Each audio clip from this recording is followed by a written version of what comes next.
Le Seigneur soit avec vous. Et avec votre esprit. Évangile de Jésus-Christ selon Saint Luc. Gloire à toi, Seigneur. En ce temps-là, les pharisiens et les scribes dirent à Jésus: les disciples de Jean le Baptiste jeûnent souvent et font des prières, de même ceux des pharisiens. Au contraire, les tiens mangent et boivent.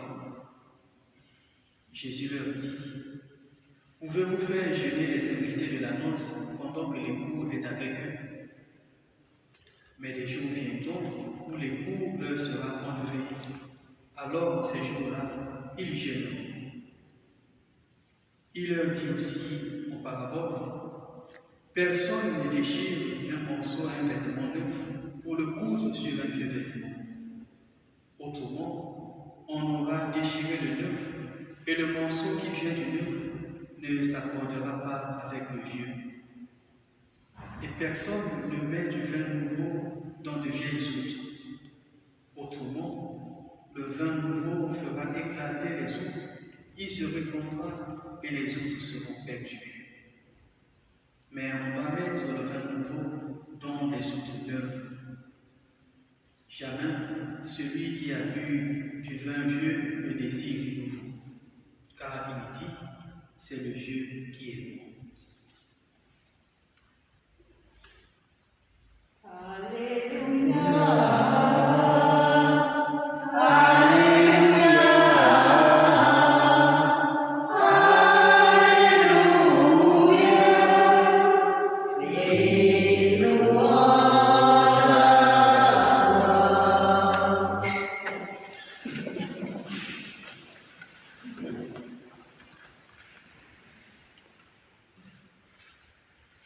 Tout ne se mélange pas dans la vie.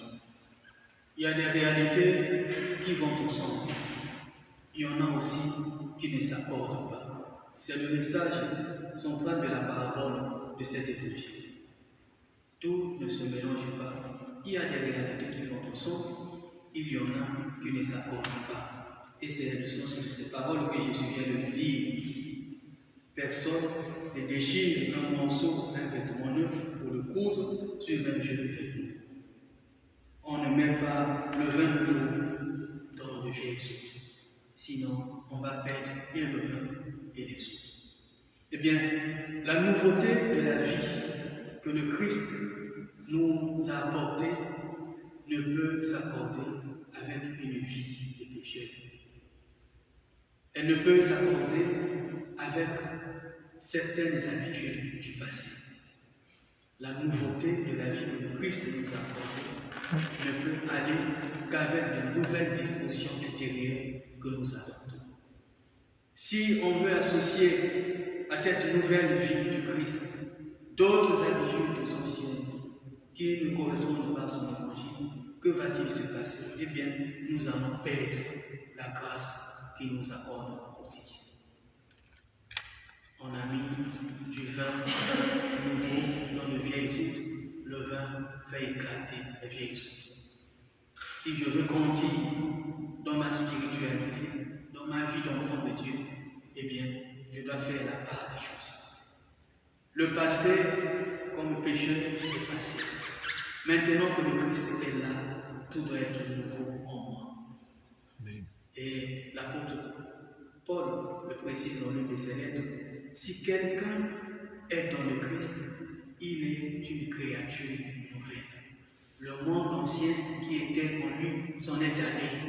Les choses du passé tombent. Il y vit de cette nouveauté du Christ. Quelquefois, nous ne connaissons pas une croissance, une vraie croissance spirituelle, parce que nous sommes chrétiens à temps partiel.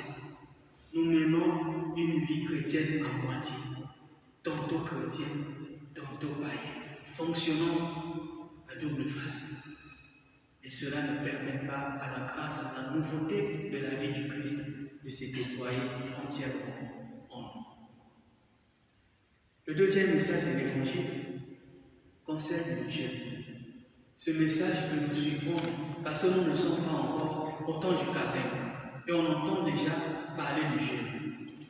Bonne nouvelle pour nous, parce que cela vient nous délivrer un peu de cette routine où nous essayons de vivre les choses de Dieu par temps défini sur un calendrier. Comme c'est le carême, maintenant je peux jeûner, maintenant je peux entendre parler du jeûne. Comme c'est le carême, maintenant je peux prier. Comme c'est le carême, maintenant je peux partager.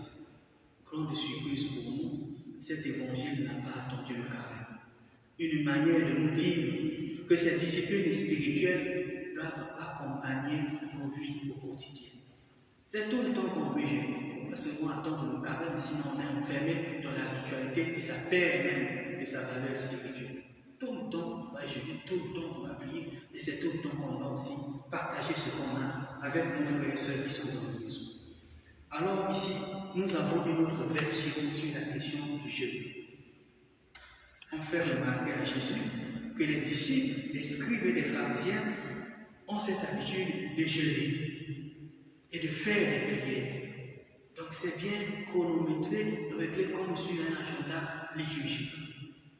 Et ces pharisiens, ces scribes, s'étonnent de ce que les disciples de Jésus, qui l'entourent, ceux qui l'accompagnent au quotidien, mangent tranquillement et boivent. Ils ne jeûnent pas, ils n'ont pas une vie de prière intense. Nous allons nous dire, Jésus répond de façon énigmatique.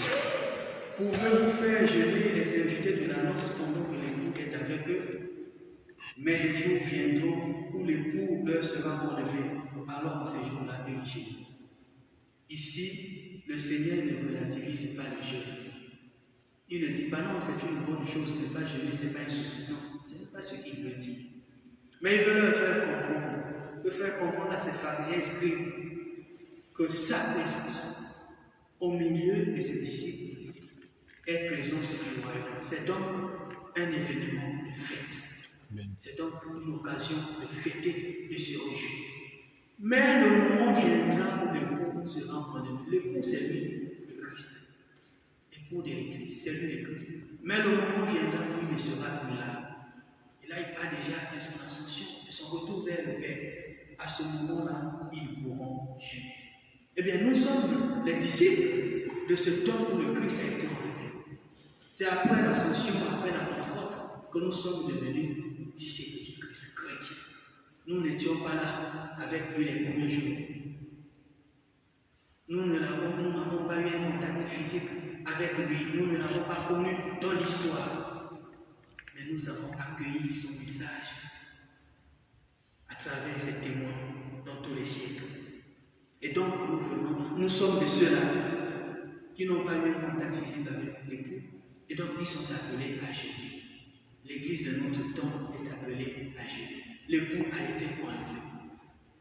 Il se donne à nous d'une autre manière, à travers l'Eucharistie, à travers la parole, qui sont des modalités qui nous échappent même. Il est là dans l'Eucharistie, on le reçoit, mais après, on ne le saisit pas. On le saisissait autrefois physiquement. On pouvait faire avec lui côte à côte, coude à coude. Mais on fait aujourd'hui avec lui spirituellement. Il est là de façon spirituelle. Et pendant ce temps où il est présent et en même temps absent parce que nous ne pouvons pas nous fermer dans nos catégories spirituelles, eh bien, nous sommes appelés à jeûner. Le jeûne doit accompagner notre vie de tous les jours. Et lui-même n'a pas fait enseigner le jeûne, il a jeûné. Dans tout ce que le Christ dit, il donne un exemple. Il est allé au désert, il a jeûné 40 jours et 40 nuits. Alors nous aussi, nous pouvons avoir au quotidien cet exercice, pratiquer cet exercice spirituel.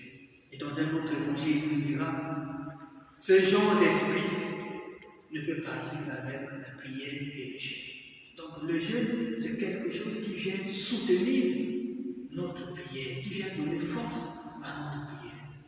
Eh bien, aujourd'hui, chacun de nous a une situation de la vie qui appelle à adapter aussi le jeûne. Le jeûne ne consiste pas seulement à ne pas manger, il consiste aussi à manger peu. Manger est devenu le premier réflexe. Dès qu'on quitte le lit, il faut qu'on mange. Le petit déjeuner, il faut l'avoir. Déjeuner à midi, il faut. Le soir, il faut. On va au travail, on ne passe on passe tout notre temps à grignoter. Mais on n'est pas des animaux. L'homme ne vit pas seulement de pain. Nous n'avons pas que le ventre à remplir. Nous avons aussi notre âme à remplir. Si je passe une journée sans manger, je ne vais pas mourir. Si je saute un repas, je ne vais pas mourir. Il n'y a pas que ça dans la vie à faire. Et on est surtout aujourd'hui, on souffre de plusieurs maladies, obésité et autres. Ça vient aussi de là. Le jeûne vient quelque part nous aider à être disciplinés, spirituellement, mais aussi physiquement, humainement. Alors, profitons de ce bel exercice pour pouvoir entrer aussi dans une vraie dimension de vie spirituelle. Ce jeûne va nous accompagner finalement à garder la nouveauté, à conserver la nouveauté de la vie que le Christ nous appelle, afin que nous ne soyons pas de ceux-là qui mettent le vin nouveau dans de vieilles choses. Amen. Amen. Viens prier avec nous, clique sur s'abonner et sur la cloche bleue pour être à jour sur toute notre actualité.